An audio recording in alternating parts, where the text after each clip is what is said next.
So now we discuss the properties of internal energy. Internal energy is an extensive property and it depends upon amount of matter in a system. Its magnitude is a state function.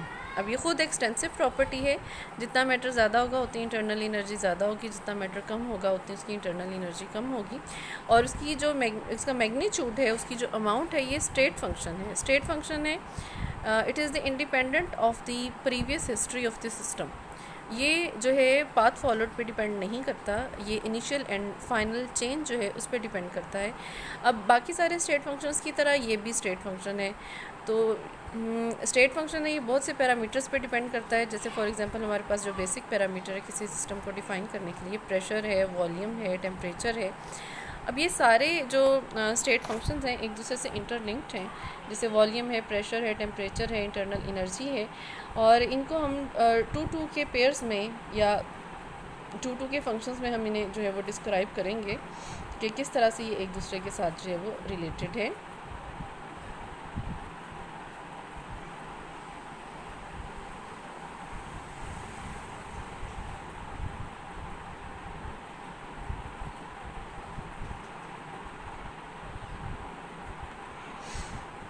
ये देखें, internal energy is the function of pressure and temperature, internal energy is the function of volume and temperature, and internal energy is the function of pressure and volume. तो इस तरह से ये आपस में जो है वो लिंक्ड होते हैं। हम कोई से भी दो पैरामीटर लेके इन्हें कंप्लीट डिफ्रेंशिएट करके इनकी जो आपस में रिलेशनशिप है उसके बारे में हम जो है वो कम्प्लीटली डिस्क्राइब कर सकते हैं। अब नेक्स्ट है इंटरनल एनर्जी जो है करेक्टरिस्टिक प्रॉपर्टी है किसी भी सिस्टम की, किसी भी मैटर की, किसी भी टाइप ऑफ द मैटर की, और ये इसकी जो है एब्सोल्यूट वैल्यू हम फाइंड आउट नहीं कर सकते, डिटरमिन नहीं कर सकते, और ना ही इसकी एब्सोल्यूट वैल्यू हमारे पास थर्मोडायनामिक्स में रिक्वायर्ड होती है या सिग्निफिकेंट होती है। सिर्फ इसमें चेंज जो है वो इम्पॉर्टेंट है और वही मेजरेबल होता है, और वही हम थर्मोडायनामिक्स में जो है वो यूज़ करते हैं। अब इसमें चेंज इन इंटरनल एनर्जी, अब अगर हमारे पास सपोज एक सिस्टम है, उसके अंदर एक गैस है, और गैस जो है उसमें उसकी दो स्टेट्स 1 से 2 तक उसे हम लेके जाते हैं। तो स्टेट 1 में जब वो है तो उसकी इंटरनल एनर्जी जो है E1 is the internal energy of the initial state, जब सिस्टम अपनी इनिशियल स्टेट पर है, and E2 is the internal energy of the final state, जब सिस्टम जो है अपनी फाइनल स्टेट तक पहुंचता है। तो जितना इनमें चेंज आता है इंटरनल एनर्जी में del E, that is equal to E2 minus E1। E2 minus E1 जो है वो चेंज है इंटरनल एनर्जी में। डेल ई जो है चेंज इन इंटरनल एनर्जी, ये पाथ फॉलोड के इंडिपेंडेंट है, पाथ पे डिपेंड नहीं करता, और साइक्लिक प्रोसेस में इंटरनल एनर्जी में चेंज जो है वो ज़ीरो होता है। अब साइक्लिक प्रोसेस में स्टेट फंक्शंस की जब हमने बात की थी तो हमने कहा था कि किसी भी साइक्लिक प्रोसेस के लिए जो स्टेट फंक्शंस हैं उनकी डिफरेंशियल फॉर्म का इंटीग्रल जो है वो हमारे पास ज़ीरो होता है। तो साइक्लिक प्रोसेस में हम जहाँ से स्टार्ट करते हैं वापस वहीं तक आते हैं, तो उसमें जो टोटल चेंज आता है वो ज़ीरो के इक्वल आता है। तो अब हमारे पास जो है हम कैटेगराइज कर सकते हैं या इसे हम समराइज कर सकते हैं इंटरनल एनर्जी को।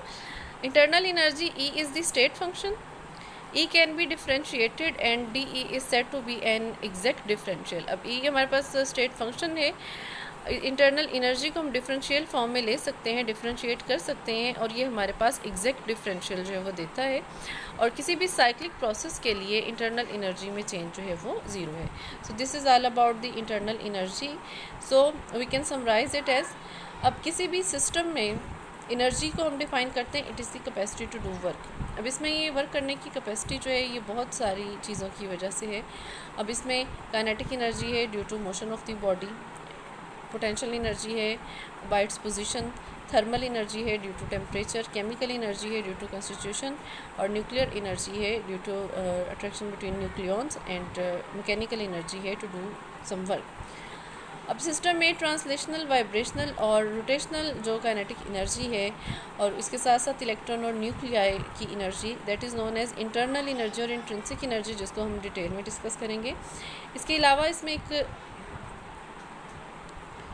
दूसरी एनर्जी है जिसे हम एक्सटर्नल एनर्जी कहते हैं। और ये external energy external applied field की वजह से, जैसे इलेक्ट्रिकल एनर्जी है, मैग्नेटिक फील्ड है, ग्रेविटेशनल फील्ड है, इनकी वजह से होती है, एक्सटर्नल एनर्जी कहलाती है। और ये भी उसके काइनेटिक एंड पोटेंशियल एनर्जीज़ का सम होती है। इंटरनल एनर्जी की प्रॉपर्टीज़ की बात हम जब करते हैं तो ये एक्सटेंसिव प्रॉपर्टी है और ये मास पर डिपेंड करती है। जितना मास ज़्यादा है उतना उसका मैग्नीट्यूड जो है वो ज़्यादा है।